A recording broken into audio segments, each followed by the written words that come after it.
Indian super cup football ടൂർണമെന്റിൽ അടിമുടി മാറ്റത്തിന് അഖിലേന്ത്യാ ഫുട്ബോൾ ഫെഡറേഷൻ. വരാനിരിക്കുന്ന സീസൺ മുതൽ 7 മാസത്തോളം നീണ്ടു നിൽക്കുന്ന വിധത്തിലാണ് സൂപ്പർ കപ്പ് നടപ്പാക്കാൻ ഉദ്ദേശിക്കുന്നത്. ടൂർണമെന്റ് ഇംഗ്ലണ്ടിലെ FA കപ്പ് മാതൃകയിലാക്കാനാണ് തീരുമാനം. നിലവിൽ 1 മാസത്തിൽ താഴെയാണ് ചാമ്പ്യൻഷിപ്പിന്റെ ദൈർഘ്യം. ഇത്തവണത്തെ സൂപ്പർ കപ്പ് ജനുവരി 8 തുടങ്ങി ജനുവരി 28 അവസാനിച്ചിരുന്നു. ഫൈനലിൽ ഒഡീഷയെ 2-3 ഗോളുകൾക്ക് കീഴടക്കി ഈസ്റ്റ് ബംഗാൾ ചാമ്പ്യന്മാരായി. ISL ഐ ലീഗിലെ 16 ക്ലബ്ബുകളാണ് പരസ്പരം മാറ്റുരയ്ക്കുന്നത്. ഒഡീഷയിലെ ഭുവനേശ്വറാണ് ഇത്തവണ സൂപ്പർ കപ്പ് വേദിയായത്.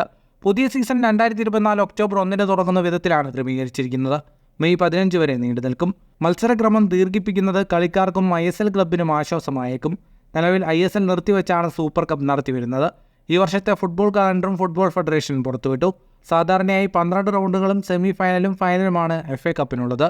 ഏതെങ്കിലും റൗണ്ടിൽ 2 ടീമുകളുടെ മത്സരം സമനിലയായാൽ അവ വീണ്ടും നടത്തും. അവിടെയും സമനിലയാണെങ്കിൽ എക്സ്ട്രാ ടൈമിലേക്കും പെനാൽറ്റി ഷൂട്ടൌട്ടിലേക്കും നീളും.